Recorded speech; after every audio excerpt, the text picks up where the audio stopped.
Hello दोस्तों, कैसे हो आप सब। मैं आप सभी को स्वागत करता हूं आपके अपने चैनल स्पेशल एजुकेटर भारत। आज हम आ गए हैं आप लोगों के फिर से मिलने आप लोगों से बीए प्रोग्राम और बीए ऑनर्स पॉलिटिकल साइंस वाले जितने भी स्टूडेंट हैं, मेरे भाई बंधु हैं, उनके लिए ये है। देखिए, वैल्यू एडिशनल कोर्स है, ठीक है। फर्स्ट सेमेस्टर के बच्चों के लिए है और सेकेंड यूनिट है हमारा, ध्यान रखिएगा। और इसमें जो है constitutional value and fundamental duty आपका सिलेबस जो बुक है, सब्जेक्ट का नाम है, ठीक है। इसमें हम आपको जितने भी हमारे भाई सोल से पढ़ते हैं या ड्यू से पढ़ते हुए, एनसीबीएफ से पढ़ते हुए रेगुलर कॉलेज जो जाते होंगे, उनके लिए बहुत इंपॉर्टेंट और देखिए मोस्ट इम्पॉर्टेंट टॉपिक है जो मैं आपको आज बताऊंगा यहाँ पे। और बिल्कुल ध्यान से सुनिएगा। और हमारी वीडियो अगर वो अच्छी लगे तो लाइक कीजिए, सब्सक्राइब कीजिए और शेयर कीजिए। इससे क्या होगा कि हमारी जो भी वीडियो होगी आपके पास पहले पहुंचेगी और आपको इन्फॉर्म करेगा। और एक बात मैं और कह दूं, अगर किसी को भी अगर ये पीडीएफ चाहिए तो हमारी टेलीग्राम ग्रुप पर अवेलेबल करा दिया जाएगा, जिसका नाम है स्पेशल एजुकेटर भारत। जो हमारे चैनल का नाम है वही टेलीग्राम लिंक पे भी है। और एक बात और, हमारा फेसबुक पेज भी है, तो उस पे जाके भी आप फॉलो कर लीजिएगा। वहाँ से भी आपको जानकारी प्राप्त होती रहेगी समय समय पे। और एक बात और, ये सब लिंक मैं आपको अपने बायो में यानी कि डिस्क्रिप्शन में दे दूंगा, वहाँ से आप जाके ज्वाइन कर लीजिएगा और ज़्यादा से ज़्यादा शेयर कीजिएगा, ठीक है दोस्तों। तो हम स्टार्ट करते हैं आज का। ये हमारा भारत प्यारा, बहुत सुंदर सा, और इसमें हमारा जो है ये दिल्ली विश्वविद्यालय, वो बिल्कुल यहाँ पे है और बिल्कुल छोटा सा है। बहुत प्यारा भारत हमारा। हमारे चैनल का लोगो आपको दिख जाएंगे ऐसे, स्पेशल एजुकेटर भारत, सुभाष मंडल, ठीक है।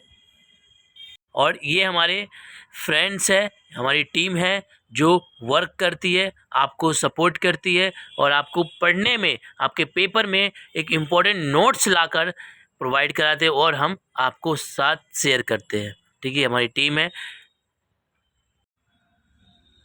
तो आज हमारा यूनिट 2.2 ठीक है, कॉन्स्टिट्यूशनल वैल्यू, इसमें हम आपको कराएंगे।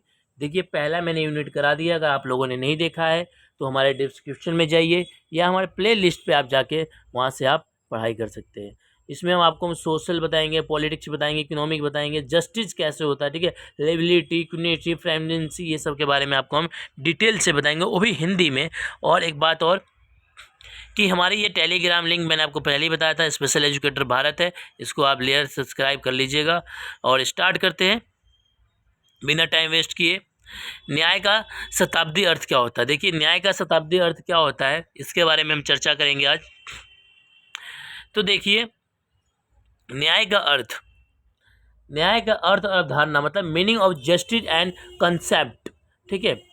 तो एक शताब्दिक रूप में जस्टिस लैटिन भाषा के जस शब्द से बना हुआ है, जिसका अर्थ बंधना या बांधना होता है, ठीक है, बंधना या बांधना होता है। इस प्रकार के न्याय का तात्पर्य उस सामाजिक व्यवस्था से है जिसके प्रारंभ संबंधों में बंधे रहते हैं, ठीक है, ध्यान रखिएगा।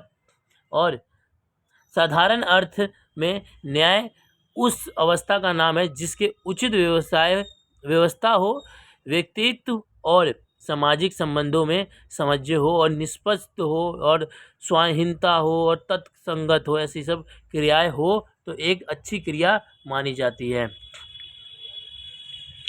जिसमें व्यक्ति अपने अपने अधिकार का, कर्तव्य का पालन करे, ठीक है। जिसमें व्यक्ति अपने कर्तव्य को, अपने जो भी उनके अधिकार है उसका पालन करना चाहिए, ठीक है, वो भी एक जस्टिस माना जाता है। और प्लेटो के अनुसार न्याय मानव के आत्म के उचित अवस्था और मानवीय स्वभाव के प्राकृतिक मांग है, ठीक है। न्याय का परिभाषा समझ लेते हैं। देखिए, पेपर में जब आप लिखेंगे ना, मोहित पंडित के अनुसार, रावेश के अनुसार और मोहम्मद पुल्ली के अनुसार और महात्मा गांधी के अनुसार, तो ये ऐसे में ना क्वेश्चन बहुत बढ़िया लगता है, इसलिए लिखना बहुत ज़रूरी होता है। अब हम न्याय का परिभाषा समझते हैं। न्याय का परिभाषा क्या कहता है। देखिए, साफल्स के अनुसार सत्य बोलना और कर चुकाना ही न्याय है। देखिए इनका कहना है सत्य बोलना और कर चुकाना ही न्याय है। ठीक है, राफेल के अनुसार जो है न्याय उस अवस्था का नाम है जिसमें लोग अपने अधिकार की रक्षा करता है। ठीक है, और यहाँ पे जोशन जो है के अनुसार न्याय उस नैतिक मूल्यों का नाम है जिसमें स्पष्ट रूप से लोक कल्याण के संविधान संबंध के बारे में बात किया जा सके। ठीक है, प्लेटो के अनुसार प्रत्येक व्यक्ति अपने कर्तव्यों का पालन करे और दूसरों के कार्यों में दाखिल मतलब कोई दुर्घटना ना करे, कोई ऐसी समस्या उत्पन्न ना करे, अपने कामों में लीन रहे, दूसरे के कामों में टांग ना आ रहा है। ठीक है, ऐसे ही उन्होंने सरमंडल ने बोला है कि प्रत्येक व्यक्ति को उसका हक मिलना एक ही न्याय है। ठीक है, ऐसी कई जो शत्रु के साथ शत्रुता और मित्र के साथ मित्रता का न्याय करे। देखिए दोस्त के साथ दोस्त और शत्रु के साथ शत्रु जैसा व्यवहार करे, वही एक न्याय है। ठीक है, अब समझते हैं न्याय का अर्थ क्या होता है। देखिए न्याय का अर्थ क्या होता है कि प्रत्येक व्यक्ति को वह सब कुछ देना जो उसका हक हो। देखिए न्याय क्या चीज़ होता है कि एक व्यक्ति को वह सब कुछ मिलना जो उसका हक हो, जो उसको मिलना चाहिए वो सब मिल जाए तो उसके साथ न्याय हुआ। ठीक है, सजा और क्षतिपूर्ति द्वारा गलतियों को ठीक करना ही न्याय होता है, ध्यान रखिएगा। देखिए भारतीय संविधान 3 प्रकार के न्यायिक व्यवस्था को मानती है। ठीक है, वो कौन कौन सी न्याय व्यवस्था है याद रखिए, कई बार पूछा है। पहला जो है वो है सामाजिक न्याय व्यवस्था, दूसरा जो है वो आर्थिक न्याय व्यवस्था, तीसरा जो है वो राजनीतिक न्याय व्यवस्था। देखिए इसमें क्या होता है, समय अलग अलग प्रकार की होती है। मैं आपको सामाजिक न्याय पर बताता हूँ क्या होता है। देखिए सामाजिक न्याय क्या होता है, सामाजिक न्याय ऐसा होता है कि आपके रंग, नस्ल, धर्म, लिंग ऐसी कोई भी भावना नहीं होनी चाहिए, कोई भेदभाव नहीं होनी चाहिए। आप सब नागरिक समान व्यवहार करना चाहिए, सबके साथ एक अलग पेश होनी चाहिए। और इसका अर्थ ये है कि समाज में किसी भी वर्ग के साथ कोई दूसरा वर्ग, पिछला वर्ग कोई इसको चिढ़ा नहीं सकता, कोई धमका नहीं सकता कि तू नीची जाती है, तू ऊंची जाती है, तुझे मुझे पानी पीने नहीं चाहिए, मैं तुझे। ये सब संविधान में अब लागू कर दिया। कोई सब मानव एक समान है और कोई ऊंच नहीं, कोई नीच नहीं। ये होता है सामाजिक न्याय। ठीक है, जो समाज के द्वारा आपके साथ कोई अन्याय हो उसको कहते हैं सामाजिक न्याय।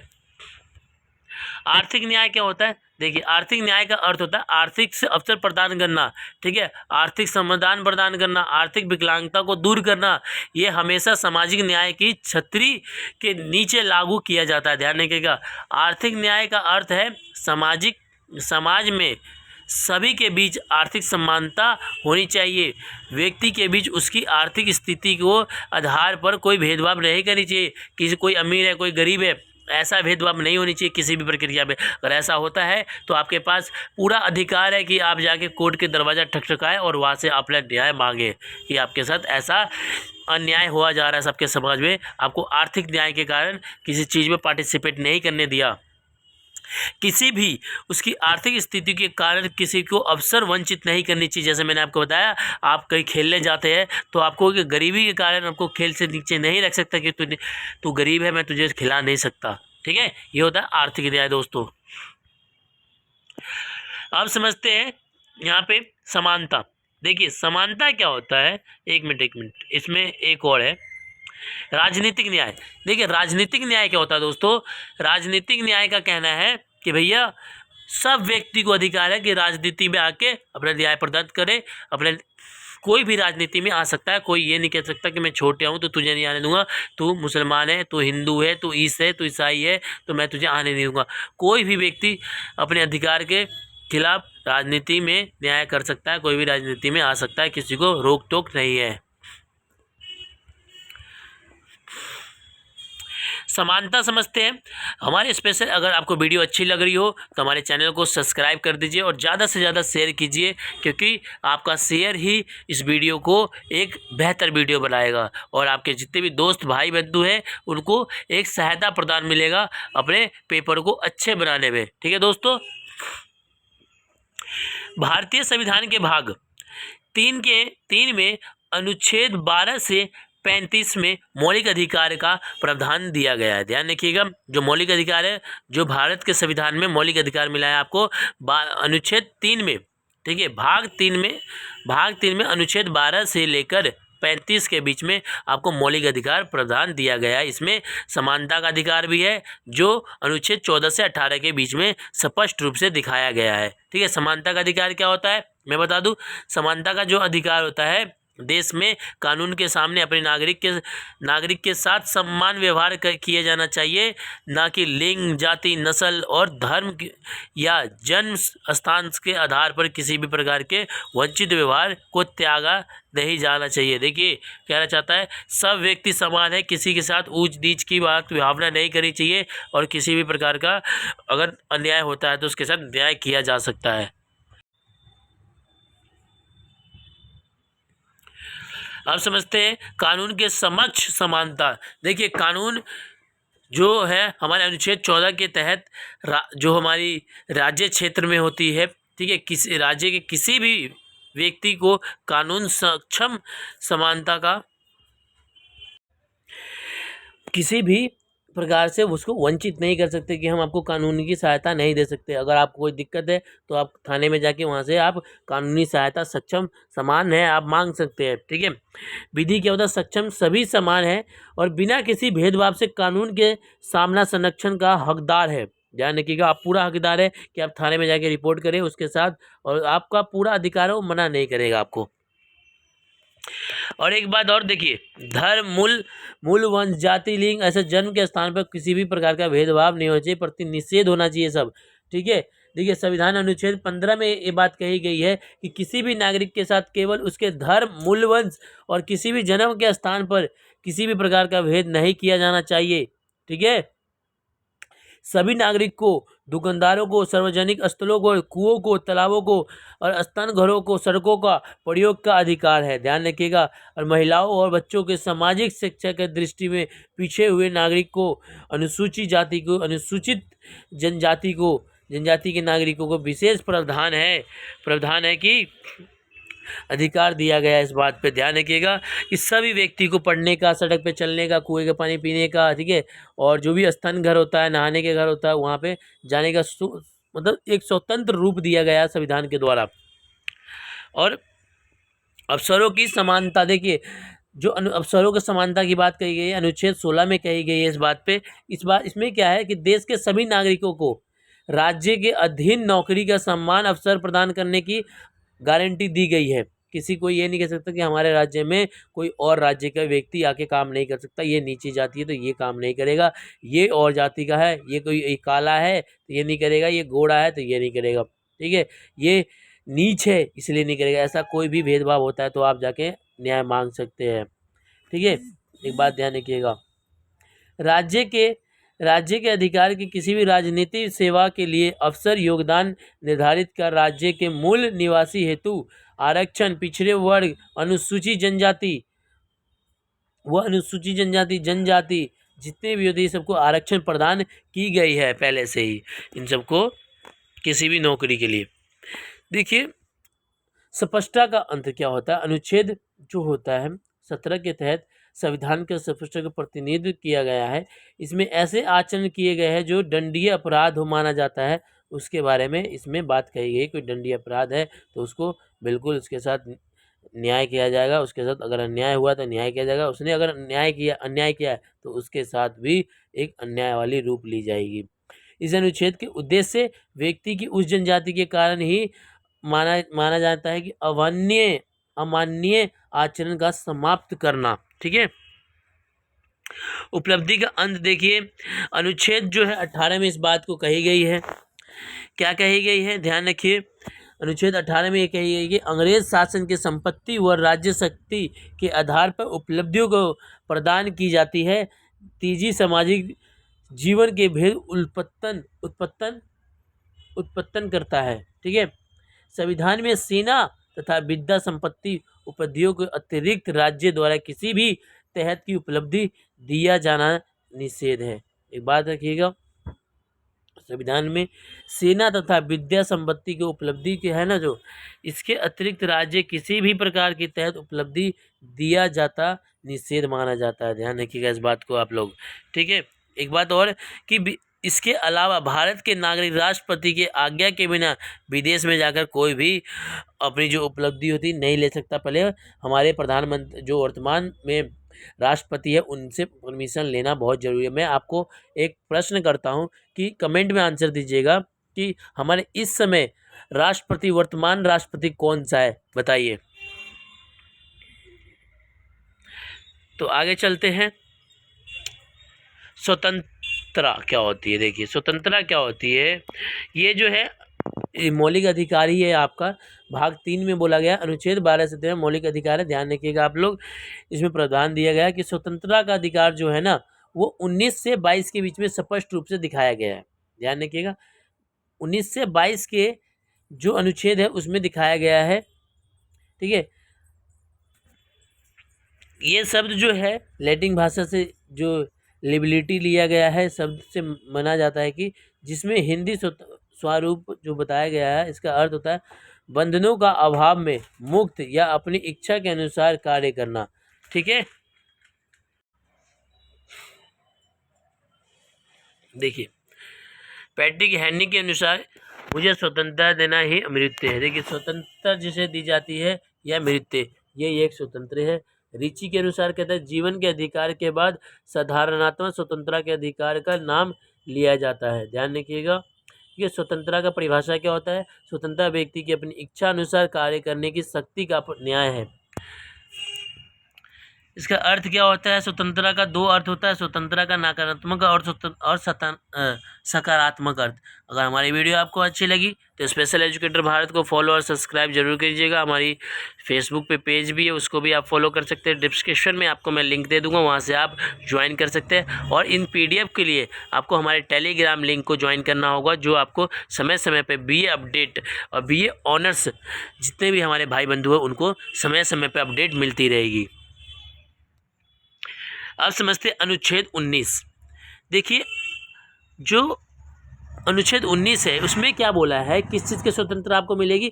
बोलने की स्वतंत्रता। ठीक है, शांतिपूर्वक रूप से एकत्र होने की स्वतंत्रता, सभा समुदाय बनाने की स्वतंत्रता, भारत में कहीं भी आगमन करने की स्वतंत्रता, भारत में कहीं भी निवास करने की स्वतंत्रता है आपके, आप कहीं भी जा सकते। भारत में आजीविका की स्वतंत्रता है। ठीक है, ऐसी जो बात कही गई है अनुच्छेद 20 में क्या कही गई है? अपराध के दो सिद्धांत की स्वतंत्रता। क्या चीज़ है समझते हैं। वर्तमान कानून के तहत सजा का प्रावधान, एक जुर्माने की और एक सजा का। ठीक है, अपने विरोध गवाही में दबाव नहीं। ऐसी अनुच्छेद 21 में बोली गई है कि जो प्राण और दैनिक स्वतंत्रता, जीवन के अधिकार। देखिए 21A यानी कि जो हमारी संशोधन हुई थी 2002 में, उसे जोड़ा गया है। 86वें संशोधन था हमारा ये। ठीक है, और एक बात और देखिए, बच्चों को शिक्षा देना बहुत अनिवार्य है। जो 6 से 14 वर्ष के जो बच्चे होते हैं उनको शिक्षा देना अनिवार्य है। अनुच्छेद 21 में बात बोली गई है। अनुच्छेद 22 में क्या बोली गई? गिरफ्तारी के संरक्षण। देखिए कारण पूछने का अधिकार है आपको, अगर गिरफ्तार कोई करता है तो आपको कारण पूछने का अधिकार है। और आपको अगर पकड़ लेता है तो 24 घंटे के अंदर में मजिस्ट्रेट के सामने उसको उपस्थित करना अनिवार्य हो जाता है। और कानून सलाह लेने का अधिकार है आपको। ठीक है दोस्तों, अब हम समझते हैं कि स्वतंत्रता क्या है, एक्सपीरियंस, बिलीव और जो भी हमारी वर्क स्पीकर है।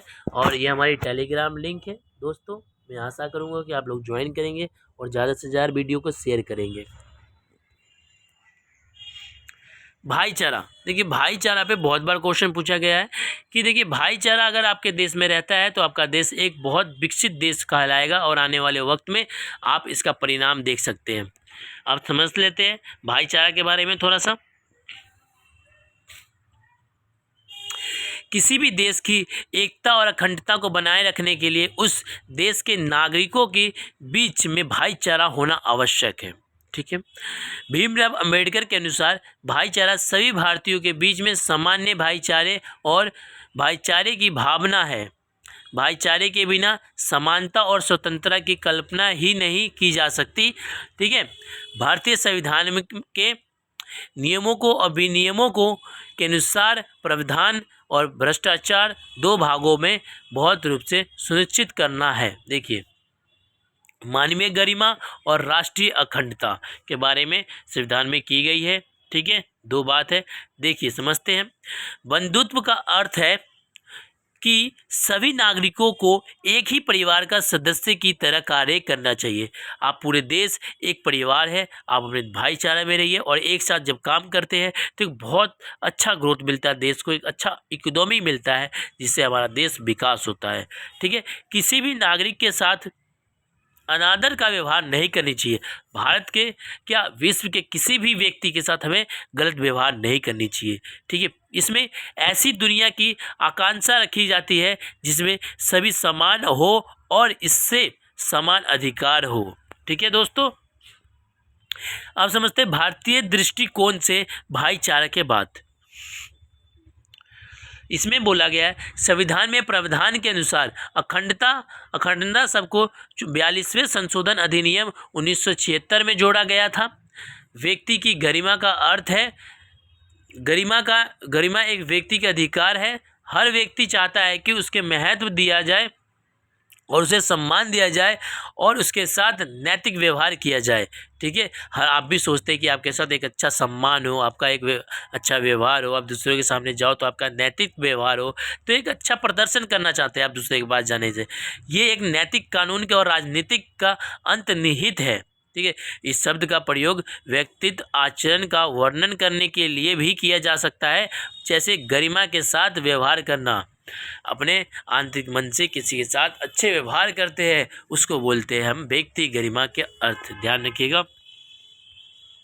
अब समझते हैं यहाँ पे भाईचारा तब तक मंजूर नहीं हो सकता जब तक कि प्रत्येक व्यक्ति की गरिमा संरक्षित और सम्मानित न हो। ध्यान रखिएगा, आप तब तक किसी से भाईचारा नहीं रख सकते जब तक आप सामने वाले की इज्जत ना करो और उसकी गरिमा को ना पहचानो और वो आपको गरिमा को ना पहचाने और वो आपका सम्मान ना करे, तब तक ये भाईचारा नहीं कही जा सकती। इस गरिमा को बनाए रखने के लिए क्या करना है आपको, प्रत्येक व्यक्ति को न्यूनतम उच्च अधिकार गारंटी दी जाती है। ठीक है, राष्ट्रीय एकता और अखंडता का शब्द जो है राष्ट्रीय एकता का मनोवैज्ञानिक और क्षेत्रीय दोनों पहलुओं का समाहित करता है। ठीक है, भारत के संविधान के अनुच्छेद 1 में जो अनुच्छेद है, पहला जो भाग है, उसमें बोली गई है कि राज्य के संघ यानी कि भारत एक राज्यों का संघ है। ये स्पष्ट करता है कि राज्य सब अपने एक साथ भारत के साथ जुड़ा हुआ है, इसको कोई अलग नहीं कर सकता। 5 संघ के अलग होने के कई शक्ति नहीं होती। ध्यान रखिएगा, भारतीय संघ की अविश्वसनीय का बल दिया जाता है, एकल नागरिक के जरिए बढ़ावा दिया जाता है। एकल नागरिक मैंने आपको पहली वीडियो में बता दिया था कि एकल नागरिक क्या होता है। अगर आप लोगों ने नहीं देखा है तो वहाँ से जाके हमारी पहली वीडियो डिस्क्रिप्शन में मैं दे दूँगा, वहाँ से आप देख सकते हैं आप लोग। ठीक है, भाईचारा का तब तक मंजूरी नहीं दी जा सकती जब तक सभी व्यक्ति अपनी गरिमा के अंदर झांक न ले। ठीक है, भारत के संविधान अनुच्छेद 1 में ये बात कही गई जो मैंने आपको अभी बताया। ठीक है, और सभी को एक एकल नागरिक का बढ़ावा देना चाहिएगा। अब देखिए, समग्र रूप में बंधुत्व का लक्ष्य सामाजिक बाधाओं जैसे जाति वर्ग और जितना भी धर्म जो भेदभाव देखी जाती है वो सबको तोड़ना ही एक जो बंधुत्व होता है उसका एक लक्ष्य होना चाहिए भाईचारा में। भाईचारा पे जोर देने वाली संवेद अवधारणा, देखिए भाईचारा पे हमें बिल्कुल जोर देनी चाहिए। और एक बात और, संविधान की प्रावधान के अनुसार व्यक्ति गरिमा के राष्ट्रीय एकता दोनों का एक बंधुत्व आवश्यकता है। ठीक है, डॉक्टर भीमराव अंबेडकर जी कहते थे स्वतंत्रता, समानता और बंधुत्व के सिद्धांत अलग अलग नहीं माना जाना चाहिए। वे कहते हैं कि एक दूसरे के अलग करना लोकतंत्र के मूल उद्देश्यों को पराजित करना है।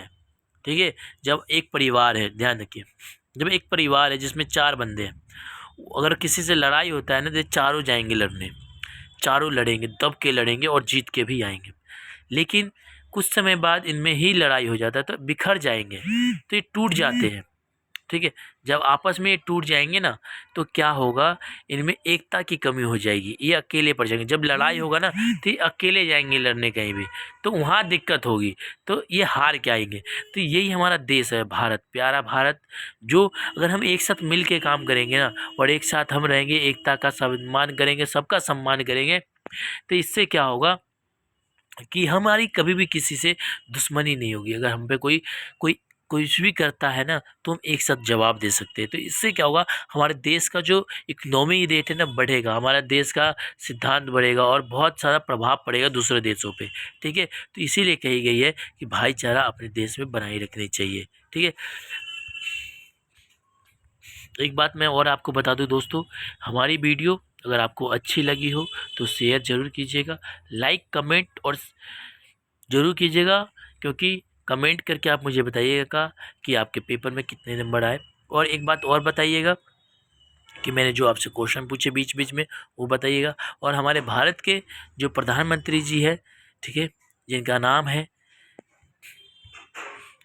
नरेंद्र मोदी जी, ठीक है, उनके बारे में आप क्या सोचते हैं, वो हमारे देश को किस प्रकार चला रहे हैं, कैसा चला रहे हैं, उस बारे में आप हमें बता सकते हैं। मैं अपनी बात को यहीं पे ख़त्म रखता हूँ। जय हिंद, जय भारत।